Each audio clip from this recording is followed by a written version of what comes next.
Bismillahirrahmanirrahim. Assalamu alaikum dear 10th class. How are you? I hope that you all will be fine. Welcome to the next lecture of 4-point series. We are going to discuss next paragraph which is a visit to a historical place. किसी तारीखी मुकाम की सैर. तो number 1 पे क्या करना है जी? सबसे पहले आप टाइम एंड प्लेस. सबसे पहले आप ये बताएंगे आपने कब और कहाँ की सैर की. विच हिस्टोरिकल प्लेस वॉज इट, जहाँ आप गए थे. फिर उसकी इम्पोर्टेंस बताएं दूसरे नंबर पे कि कोई मुग़ल एम्परर का मज़ार था या कोई वैसे मुग़ल आर्किटेक्चर का नमूना था. What ever it place is, कोई भी जगह उसकी जो भी हिस्टोरिकल इम्पोर्टेंस है नंबर 2 पे आप उसको बयान करेंगे. नंबर 3 पर आप बच्चे बयान करेंगे उस सारी जगह की डिटेल्स, जो आपने वहाँ पर जो कुछ देखा, जो कुछ वहाँ पर था, क्या क्या वहाँ पर आपने फ़न तामीर के नमूने देखे और वहाँ पर मज़ीद क्या हिस्ट्री से रिलेटेड इंपॉर्टेंट चीज़ें थी, वो आप नंबर 3 पर डिस्कस करेंगे. और नंबर 4 पर आप एंड पर फाइनली इसको सम अप कर देंगे और आप एंड पे ऐड करेंगे थोड़ा सा अपने पर्सनल व्यूज़ को कि आपने वहाँ से क्या कुछ सीखा और आपको वहाँ से क्या कुछ देखने और सीखने के लिए मिला. तो a visit to a historical place, कोई तारीखी जगह, किसी तारीखी मुकाम को आप पहले चूज़ करेंगे. सबसे पहले आप टाइम एंड प्लेस बताएंगे कि आपने कब और किसके साथ वहाँ का विजिट किया.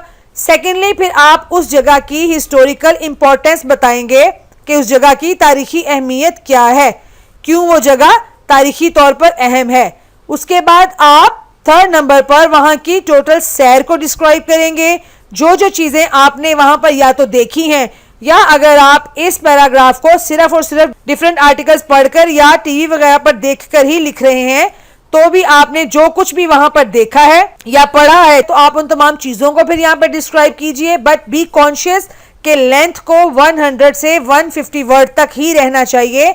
लेंथ इससे ज़्यादा इंक्रीज नहीं होगी, पैराग्राफ की लेंथ इतनी ही होती है. और फिर नंबर 4 पर आप उसके बारे में फाइनली अपने व्यूज़ देंगे और उसको समअप कर देंगे कि आपने वहाँ पर जो चीज़ें देखी उनसे आपको आखिर क्या फ़ायदा हुआ. क्या आपने तारीख़ के बारे में कुछ सीखा, क्या आपने मुग़ल आर्किटेक्चर के बारे में कुछ सीखा, या क्या आपने माजी की किसी तहजीब के बारे में कुछ वहाँ से सीखा है और कुछ इबरत के निशानात लिए हैं. So these are that 4 important points through which you can describe this topic very briefly. Come on, let's move to the next paragraph which is a visit to the zoo. चिड़ियाघर की सैर. अब हमारे मुल्क में मुख्तलिफ शहरों में चिड़ियाघर हैं. सो जहाँ की भी आपने सैर की हुई है आप उस चिड़ियाघर के बारे में लिखेंगे. So as usual first of all time and place, कब और कौन से चिड़ियाघर में आपने सैर की उसको डिस्क्राइब करेंगे नंबर 1 पे हम. नंबर 2 पे एंट्रेंस, आप उसकी एंट्रेंस के बारे में बताएंगे कि एंट्रेंस कैसी है, गेट कैसे हैं, पास लेना पड़ा, टिकट लेनी पड़ी और what ever it was. Number 3 और नंबर 4 को मर्ज ही कर लें आप, क्योंकि नंबर 3 और नंबर 4 पे आपने different sections of the zoo describe करने हैं. तो different sections of the zoo का मतलब आपने अगर कभी किसी जू की सैर की हो तो आपको पता होगा कि वहां पर रेप्टाइल्स का अलग सेक्शन होता है, बीस्ट्स का अलग सेक्शन होता है, एनिमल्स के लिए अलग सेक्शन होता है. तो डिफरेंट सेक्शंस वहां पर बने हुए होते हैं. तो आप 3 और 4 में डिफरेंट सेक्शंस को इसके डिस्क्राइब करने के बाद और डिफरेंट एनिमल्स को डिस्क्राइब करने के बाद एंड पर इसको आप 1 और 2 लाइंस में एंड कर दीजिए प्रॉपर तरीके से. ठीक है जी. अ विजिट टू अ जू मीन्स कि किसी चिड़ियाघर की सैर. जिस भी चिड़ियाघर में आप गए आप उस चिड़ियाघर का नाम लिखेंगे और कब गए वो टाइम लिखेंगे. नंबर 2 पर फिर आप उसकी एंट्रेंस के बारे में बताएंगे कि आपने किस तरह से वहां पर एंट्री ली, टिकट लिया या पास था या वट एवर इट वॉज, और आप फ्रेंड्स गए थे या फैमिली थी, जो भी, it was a family visit, it was a friends visit, cousins थे, वट एवर जो भी आपकी गैदरिंग थी उसको डिस्क्राइब करें नंबर 2 पे. और नंबर 3 और 4 के अंदर ही आप इसके मुख्तलिफ सेक्शंस को डिस्क्राइब करने के बाद एंड पर इसको प्रॉपरली एंड कर दीजिए.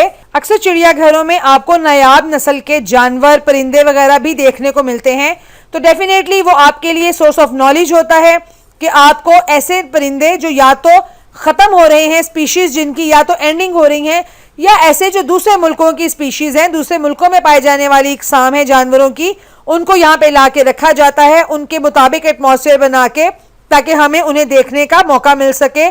तो आप एंड में ये बयान करें कि आपने वहाँ पर इस तरह के जो जानवर देखे या परिंदे देखे और उन्हें देखकर आपको दूसरे मुल्कों के बारे में या वहां के एटमॉस्फेयर के बारे में क्या पता चला.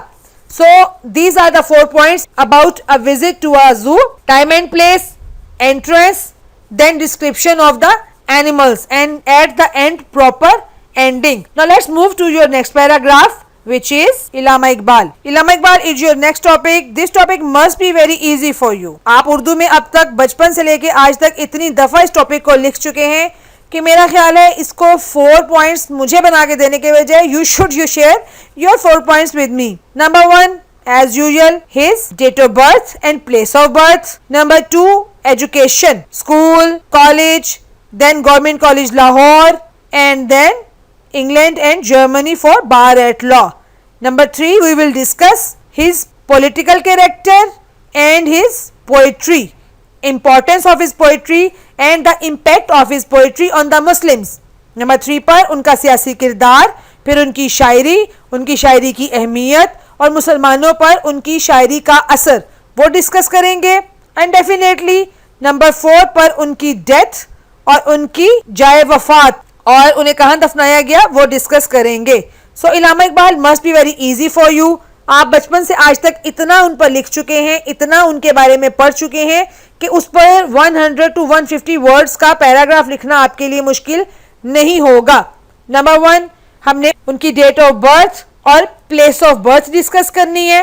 नंबर 2 पर हमने उनकी एजुकेशन डिस्कस करनी है, जो अर्ली एजुकेशन उनकी स्कूलिंग की, फिर उनकी कॉलेज की सियालकोट से ही, फिर लाहौर चले गए और उसके बाद इंग्लैंड और जर्मनी से उन्होंने फर्दर हाई स्टडीज हासिल की. देन उनका रिटर्न, उनका पॉलिटिकल कैरेक्टर और फिर उनकी पोइट्री और उनकी पोइट्री का मुसलमानों पर इम्पैक्ट और उनका आइडिया ऑफ पाकिस्तान देना. ठीक है. और देन एट द एंड उनकी डेथ और उन्हें कहाँ पर दफनाया गया. और फिर 1-2 लाइंस में आप बता दें कि हम उनकी खिदमात को कभी भी फरामोश नहीं कर सकते. He is called the poet of east. उन्हें शायर मशरिक भी कहा जाता है. And he is our national poet. और हमारी आज़ादी जो हमने हासिल की है उसमें उनका बहुत बड़ा किरदार है जिसको किसी भी तरह से निगलेक्ट नहीं किया जा सकता. सो इस तरह से फिर हम प्रॉपरली इसको एंड कर देंगे. ठीक है जी. इंशाल्लाह we will meet in the next lecture of 4 point series which will be the last lecture of this series. Take care of yourselves. अस्सलामु अलैकुम व रहमतुल्लाह.